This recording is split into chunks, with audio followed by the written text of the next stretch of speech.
My mom, she's an incredible woman. I mean, growing up with her, I mean, that showed me this whole other kind of aspect of like a woman's dignity that I'm grateful that I had this example from an early age, because she was both a nurse and a lawyer and is an author.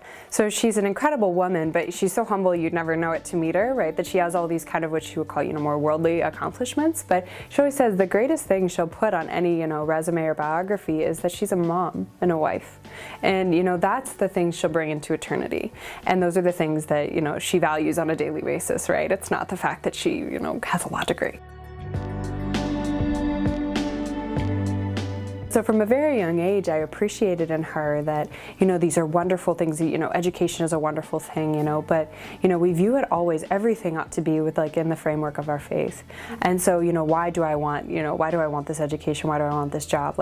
If all education is a prayer, then it's for His glory. And, the most important thing obviously is our vocation. So, just from her example as, as a woman with, an incredible sense of where our dignity ought to be, she's really given me that example throughout my life.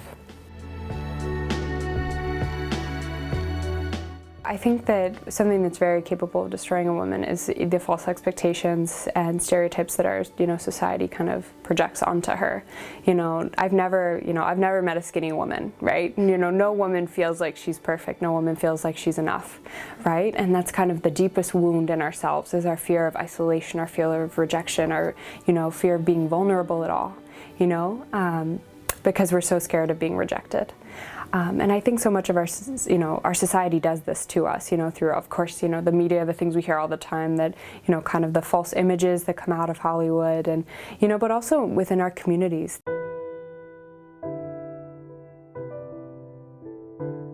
There is almost a hierarchy of values that we live by, and often the things we don't rejoice in are virtues, right?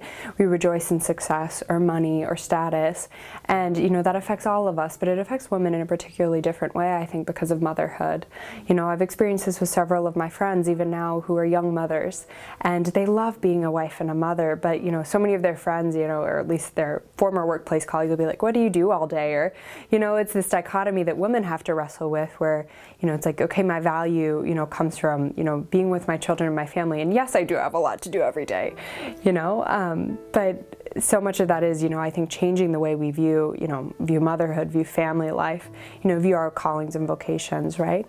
And placing value on things that are virtuous and kind of changing the conversation to, not what do you do, but, how are you? What makes you happy, right? It's so easy to be utilitarian in the way we view people. And I think that really cuts women down.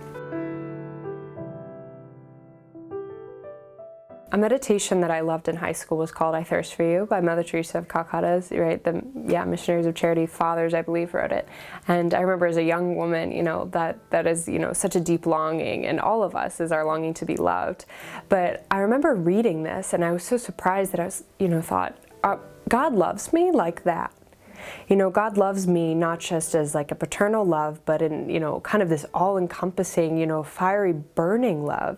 And that really overwhelmed my heart. And, from that moment on, I remember the exact moment that I read it. And I knew my relationship changed with Him, in the Eucharist, just in adoration that day. And from then on, I was like, if someone loves me this much, then I'm worthy of love. Right? And, if God can love me, right, that much, then I should be able to love myself and see that dignity, in myself because He loves me. From then on, I think that began more my personal journey of faith, where, I was raised in an incredible family and I, knew a lot about my faith. But you're right, every person really has to own it at a certain point. And it was through the years of, college. I went to a wonderful university and was supported by a great community of friends. But it was actually this past semester that I really think I fell in love with being Catholic. I was in a group of 16 fellows, and I was one of 4 Catholics in the group, but we got into a lot of apologetics discussions. And so it really made me dig deeper into a lot of, questions that are, these were very bright people. So it was, talk about the historicity of the papacy, or, give me, evidence for infant baptism and all these, really specific questions. But the more I delved into the richness of the faith, the tradition, the encyclicals, everything, everything made a lot more sense. The more you read, and I think that's such a wonderful sign of any faith, right? That you should, and if your faith is true, you should be able to read more and more, and as your understanding grows, right, it should make more sense, right? And I know that with Catholicism, there was an answer for every question I had. One that, not only made sense to me, but really just clarified even more. So that was a great joy to me that, I'm still such a novice, but I feel like, God is really setting me on the journey, not just to love Him more, but to love His church more. I think that there's such a womanly virtue in grace, poise, but also docility. And I remember my spiritual director telling me once, I said, "Father, I am not a meek woman." And I said, I'm not, and I'm too fiery and opinionated. And he's laughing at me, and he says, "But it's not being this little lamb that's led around and doesn't say anything." And I said, "Well, that's kind of what I think of when I think of meekness." And he said, "No, meekness, think of it, and he went back and gave me this whole, epistemological, explanation for this, but he said, essentially what it really means is strength under control.